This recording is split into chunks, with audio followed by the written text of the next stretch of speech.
Hi everyone, Luna here. So this video is going to be a bit personal, well, not even a bit. It's going to be a whole lot personal, very personal, and it is about my mental health journey and how it has affected my path. This is going to be a rather long video, I can feel it, because I'm going to start from the beginning up until present time. And if I start crying, I'll edit that out. But for the most part, it's I'm being vulnerable with you guys, so please be kind. First things first, I've mentioned this in passing. I have a lot of mental health issues caused by childhood trauma and genetics and things like that. I have schizophrenia, bipolar disorder. I don't remember which type. It's the one that's depressed type. I do have manic episodes, but most of it is depression. Sometimes I have them both at the same time. It's very weird. I have generalized anxiety caused by childhood trauma, and I have PTSD caused by childhood trauma, and I think that's about it. So the one that's affected me the most, though, is my schizophrenia, and this quarantine has brought up some issues that I was hoping would stay in, that I would be able to control. But because of the quarantine, I haven't been able to do everything that I've done to maintain, for lack of a better word, sanity. So let me just start from the beginning and get up to the present, and hopefully I won't take too long. So when I was about 8, I started seeing shadow people and light people. And I remember telling my mom this. And my mom, being a devout Christian, told me that those were angels and demons. So me, growing up in a Christian household, I believed that those were angels and demons. They didn't cause me any harm. They were just there. I could see them. And later on, as I got older, I started seeing more of them. And sometimes they would start talking to me. So at night, when I was supposed to be sleeping, I'd talk back. Because if I would be seen talking to them, they'd ask me why I was talking to myself. So I'd get embarrassed and I'd just shut up. But as I got older, I realized I could talk to them, and they would talk back to me if it was at night and I was alone. A lot of times I got in trouble as a kid because my mom or my stepdad would hear me talking and punish me because I'm supposed to be asleep. It was a school night. So unfortunately, a year later, my stepdad started sexually abusing me. And that's when the menacing whispers started at night. And I was scared to go to sleep because he only came when I went to sleep. And that happened for 3 years until I got a lock on my door and no one would come in. And my mom was just wondering. In most Latin cultures, parents are very nosy and they will dig through your stuff. I don't know if this is popular in other cultures, but in my household, you couldn't keep anything a secret. And even if you tried to hide something, your parents would dig through your stuff. While you were in there, they would just be messing with your stuff and confront you about it. There was no sense of privacy. But I pretty much kept it to myself, and the shadow people started overpowering the light people that I saw. My teen years are a blur because I don't know if I just blanked it all out or what, but I was a mess. Because when I finally confronted my parents about my sexual abuse, my stepdad committed suicide, and my mother told me to lie to CPS and tell them that I had made it all up. So I was a complete and total mess. I did not have a relationship with my father at the time because he got into a fight with my stepdad and he didn't want any problems, so he backed away instead of fighting for me. I was so pissed. But so I had a sense of abandonment issues, and then my mom did that. I was even more betrayed. I felt very broken. I was felt alone. My brother was my biggest support because he believed me, because he had gone through the same things I had. I'm sorry.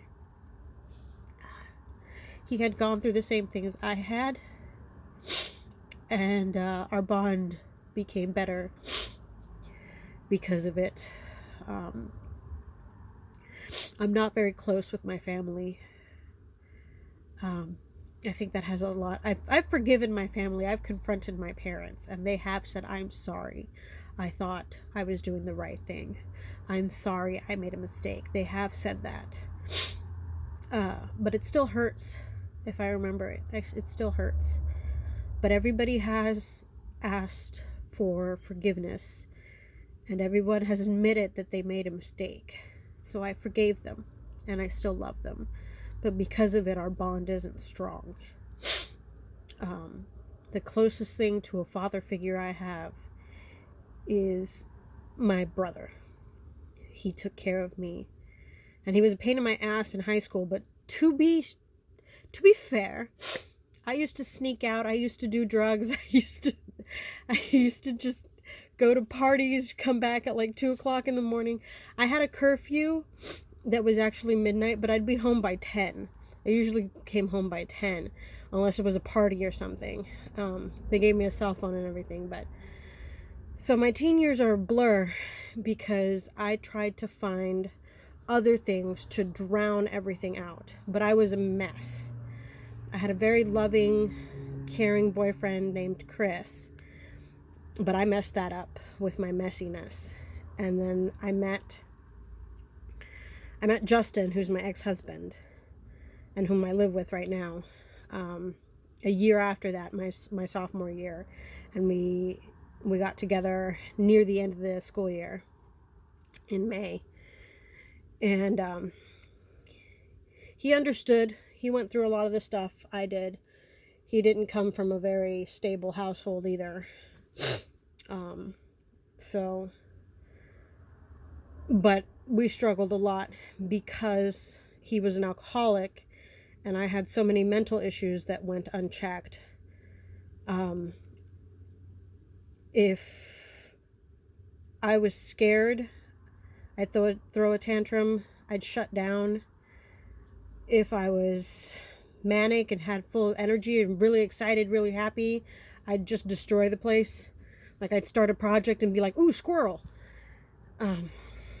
But my hallucinations weren't strong. I'd still hear the voices. I still saw the shadow people. But I started my path when I was 13, and I dedicated myself when I was 14. And because my mom had said angels and demons, that's what I assumed was happening, was that I was clairvoyant, that I was hearing these voices and seeing these people because I was psychic of some sort. But as I got older, it progressively got worse. But very slowly. It didn't manifest until I was about, I'm 33 now, about to be 34. So 25, when I was about 25.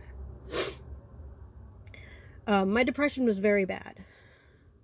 I couldn't function when I was depressed. I'd be in bed all day, and I didn't clean, I didn't cook.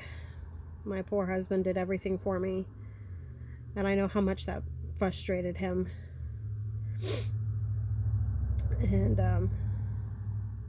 And I remember I was going through therapy when I was 25.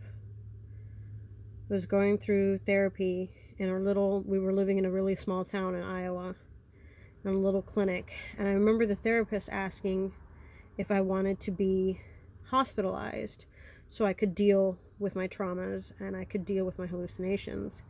And I told her no, because I didn't know anybody in that small town.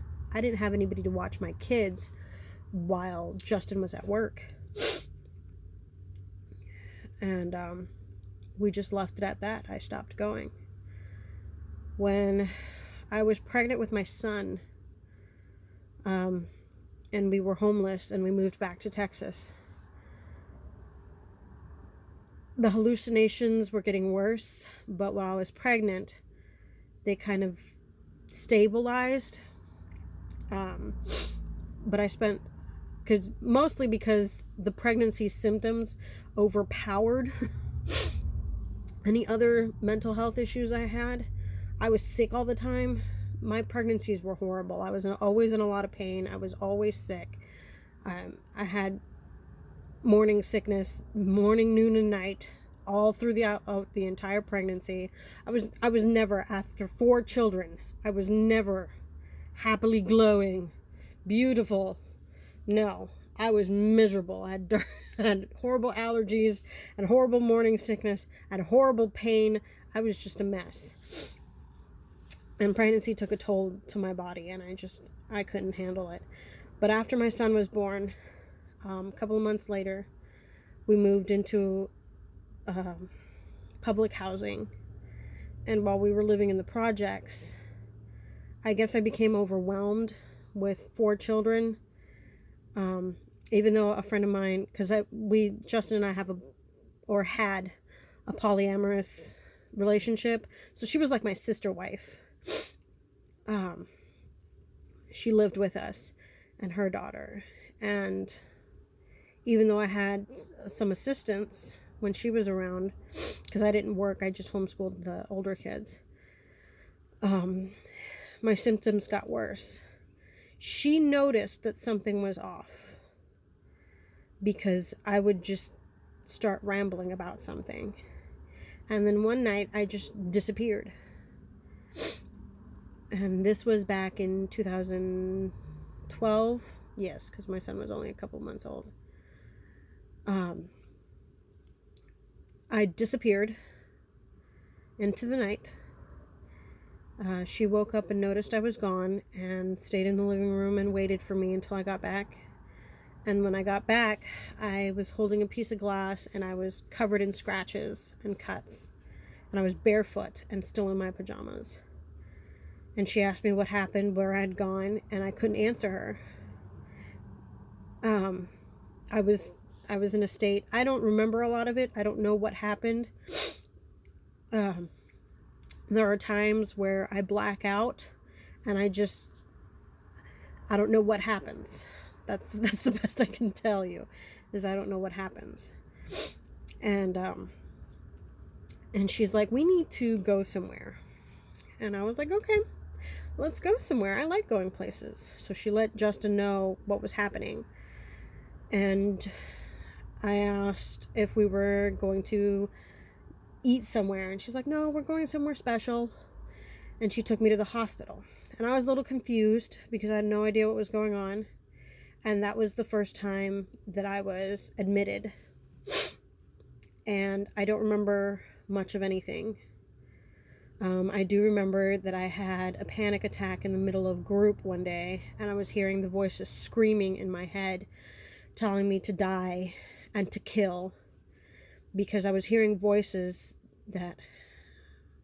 What I came to the conclusion of me disappearing for so long is I was hearing voices that were telling me to smother my children in their sleep.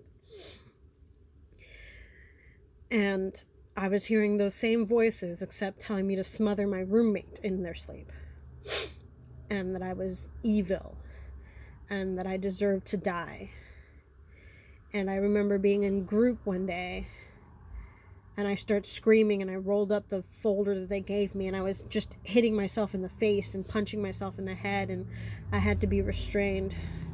And a lot of times I was put in isolation. I remember one time just being in isolation screaming because the voices wouldn't stop, and they had to sedate me. And another time I somehow pulled nails out of the wall, and I came to one of those days, and I'm like, I have this nail, this rusty nail, I don't know where I got it from. And they're like, how the fuck? And I don't remember much of that stay. I remember much of anything, and thankfully I journaled it all down. So they sent me home after about 2 weeks, and I was okay with new medications. And after a short while, I guess I stopped taking my medication, and I relapsed, for lack of a better term, regressed. I don't know what word I should use there, back into hallucinations, and was hospitalized again. This time I was hospitalized for a month. And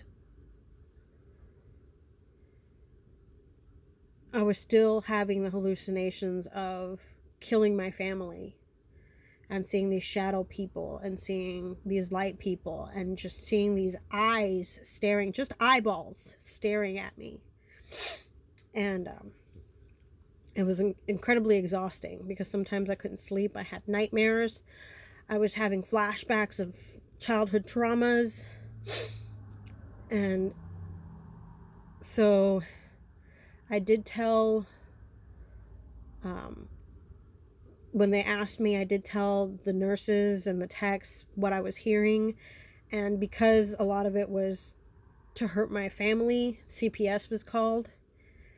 And the thing is, I would never hurt my children. One thing that I'm proud of, regardless of this disease, is that I was strong enough to say no to these voices, because I've never hurt my children. We believe in corporal punishment, so yes, we do spank our children, but I have never left a mark on my child. I would never intentionally hurt my children. And nobody understood that. They're like, oh, she can't control it. Which was true. I had little control over what was coming in, but I had control of what was coming out. And so I stayed there for a month. And while I was there, I started electroconvulsive therapy, which is shock treatment, for lack of a better term. It's where they put electrodes on your head, knock you out, they put you under anesthesia, and they send shocks of electricity through your brain to cut. Justin calls it my reboot, which works excellently, because it's like a reboot of your brain. It's like, okay, refresh. We're fucking up here. And it worked really well. And along with my medications, which they had to change again, combined with my medications, it worked. Anyway, because of CPS getting called so frequently, they pretty much, I guess the hospital said I was unstable. So CPS threatened Justin that if I wasn't out of the picture, they would take my children away. And so Justin and I divorced. We stayed very close. We were really good friends. But I left and stayed with my mom. I stayed with a friend. I was pretty much house hopping, couch surfing. But I would come on the weekends and stay here for a little bit, and so I could spend time with my children. I called them every day just to say goodnight or see how their day was going. But it was very...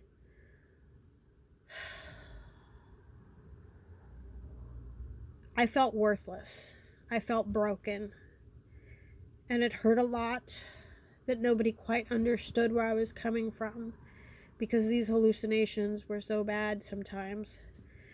And there's such a stigma about needing medications and using medications to stabilize that I was afraid of being on medications for the rest of my life. I wanted a cure, not just a temporary fix.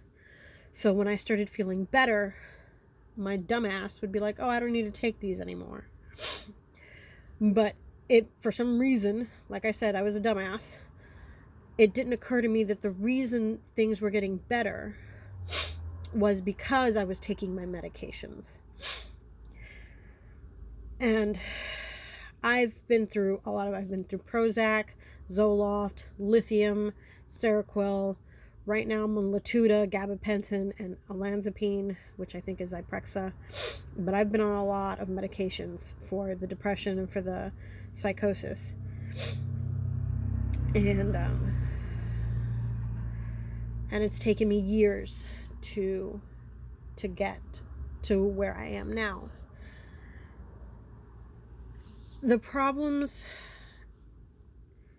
that I've been having is with my path, is that when I finally accepted that I had schizophrenia and I got into a routine with my medications and my shock treatments, I no longer heard the voices. I no longer saw the shadow people and the light people. I no longer saw the eyeballs or the blood running down the walls. And I no longer felt anything. So it almost felt like it blocked that connection I had with spirituality. And I don't know if that is because I had believed that my hallucinations were a clairvoyancy, for lack of a better term, or if I never had that connection before. And it's frustrating because I can't connect with the other world, with the other dimension, with a higher being, because these things are stopped.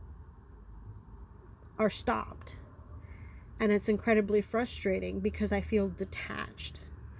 Now, would I want it another way? Probably not. It's been on this month, actually today, it's exactly 2 years since I was last hospitalized. But I'm struggling right now because I take shock treatment to help boost my medication. And I was doing that once a month. And on the week that I was supposed to go in, they shut down the clinic because it's technically an elective procedure. So it's not a necessity. So because of COVID-19, they shut down the clinic. So I haven't had, it was supposed to be the end of February, March, April, and then if they don't open it up this month, it's going to be May. So I would have missed 4 treatments. And while I'm still taking my medications, I'm not getting that extra boost from shock treatment. And I've been hallucinating more and hearing voices and sounds that aren't there. And my depression has gotten worse. And I've started stress eating because I love food and food comforts me. So I've gained weight. So I'm upset about gaining weight. I'm upset about these hallucinations. I'm upset that I feel detached from my path.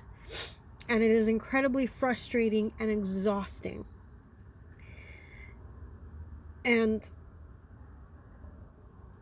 sometimes I feel like not taking my medications so I can do all the astral, because it feels like that was from the astral that these were coming in from. Like I could see something from other worlds. And that's what I mean by frustrating is I don't know if it was. So when I meditate and I hear voices talking to me, it's confusing and frustrating because is it coming from a higher power or another power, or is it just my brain playing tricks on me? If I hear somebody calling to me, is it a goddess? Is it a god? Or is it my brain fucking up? If I feel a boost of energy and love and light, is it deity? Is it the universe? Or is it my brain fucking up? If I feel depressed and alone and worthless, that one's not so hard because that one I know is my brain fucking up. And it is, I know I've said this a bunch of times, it is so fucking frustrating. And I just want to connect. I just want to feel worthy of universe. I want to feel worthy of gods and goddesses. I want to feel that connection I felt when I was a kid, not completely sedated by all of these meds. Because that's the problem, is while these work, I detach myself from everything. Anyway, I think I've rambled on for long enough. I hope this inspires you to take a better look at your mental health and your connection, because even though this is frustrating, I'd rather not be a harm to my family without medication than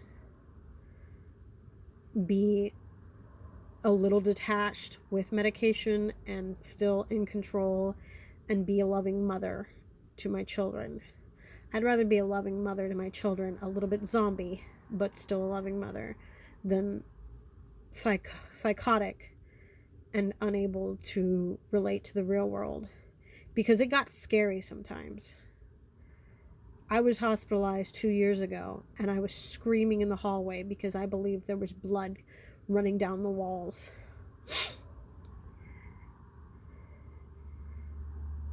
And it was just terrifying. And thankfully they had a chaplain who was open-minded, so she asked me what gods I prayed to, and she prayed with me to those gods to help me calm down. So I've had a lot of good help, and I still go to therapy. But the thing with schizophrenia is therapy is only so much. Medication is so much. Shock treatment is so much. You have to put everything together and work it together along with what you can do for it to stabilize. And I feel so disconnected and so frustrated. That's it. That's the only word I can use. But anyway, I hope this has been useful to somebody. And if you have any words of advice, I'm down for it. Anyway, I'm sorry this was so long. And if you stuck around for the whole thing, thank you. Anyway, brightest blessings.